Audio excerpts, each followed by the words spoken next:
In terms of opposition, I don't know why anybody calls Peter Obi opposition. But it's not, Peter Obi is not opposed to anything that the government is doing. Peter Obi did not even organize his supporters to fight for his own election victory, he claimed.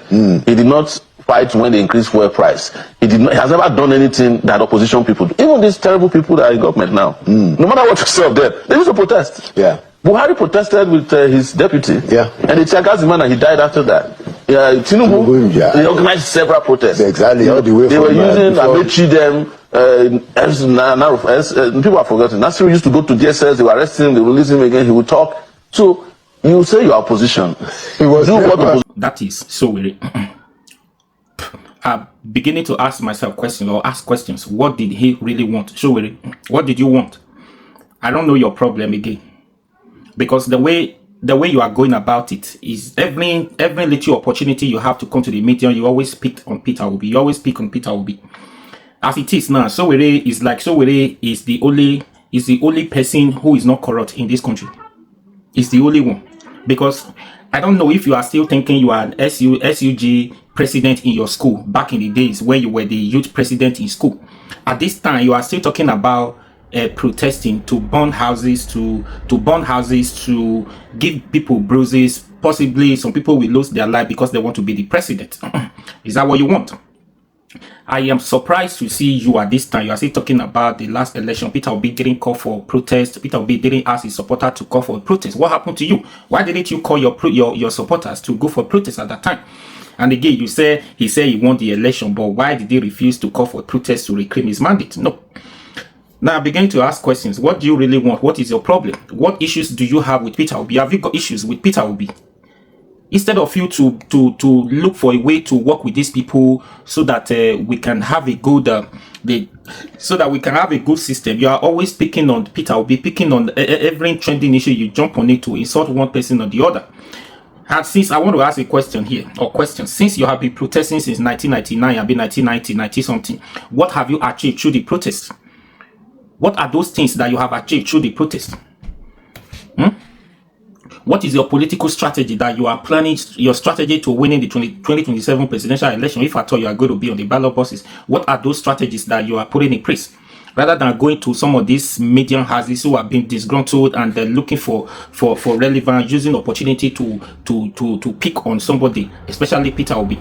So what is your, I don't know, I don't understand. I'm beginning to question, ask questions like what is your problem? What do you really want? What? In 2019, Peter Obi wasn't in that ballot boxes as the president at that time. Why didn't you win the election if Peter Obi was your problem? Why didn't you win? At that time, with all your supporters and everybody, you were able to get, I think it was 13,000 at that time or 14,000. Then the last one, the last presidential election, which you, with all the support from the youth and everybody, were able to secure 13,000 or 14,000. Yes, either one of the two, which you are not far from. You are not far from the figure. You are not far from the numbers, rather. So what have you been able to achieve through protests? Since all this one, I think the next thing you should do is to join hand with this guy, this guy Randy, that is doing excellent job now, Randy Peter Randy, to make sure that we put force in this INEC electoral reform before the 2027 election.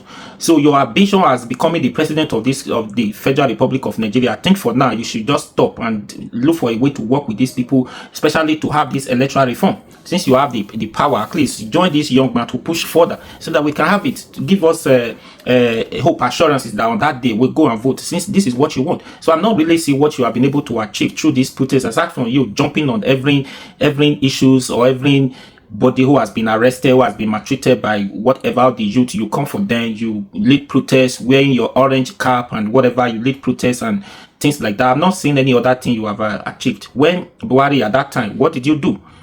What did you do? Did you stage protest? They arrested you, they seized your passport and all those things. Did you call your supporters for protest that you didn't do nothing wrong? So I don't understand. Every time you're always speaking on this, speaking on that. What is your motive? I don't know. Because I'm beginning to see you as somebody who is not serious again. If you continue like this, we will lose interest in you. Do you understand? We'll lose interest in you because I don't see what you are really doing now, what you are really doing, what you are putting in place, that this is your strategy of winning 2027 presidential election, rather than to distract people who are focusing on reclaiming, who are focusing on winning the 2027 election. Now, every time you say this is not going to work, this is not going to work, what is going to work? coalitions they are planning. You said this and this and that not going to work. So this is not Nigeria. I think I don't even know what are those qualifications. As in, I think if I could remember, or if I will say your best qualifications as becoming the president of this country is a protest. You're always there to protest. I think that is part of your CV. That okay, this is what you have been able to achieve over the years. I'm not in terms of this, but hey, at this time, you shouldn't be picking on Obi. Look for who you can work with, who can strategize, work together, especially to make sure the electoral reform is being signed into law. I've not heard you speak about that. You have not been talking about it. Stop blaming these people.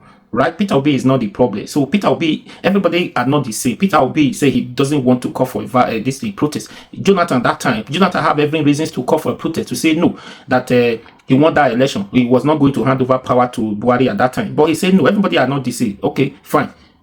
I'm not interested. Do you understand? So I don't know what your problem is at this time. So this is not Nigeria of yesterday. This is not, you are not talking about protests for SUG president to say the lecturer is the school authority do that, did this, did that. We are not going to accept this. You are going to lead the protest in your campus. No, that's not it. This is Nigeria. What have we been able to achieve through protests for this recent time? No. Do you understand? So just look for a way. Stop all this too much talk, going to make different media houses and always speaking without telling us what you are planning, what your plans are. We are not really seeing you going with these politicians and strategizing and making coalitions rather than focusing on the youth. Rather than focusing, believing that the youth will vote for you at that time. Do you understand? So it's too much. You just stop it and see how you can work with these people. Anyways, please share this video.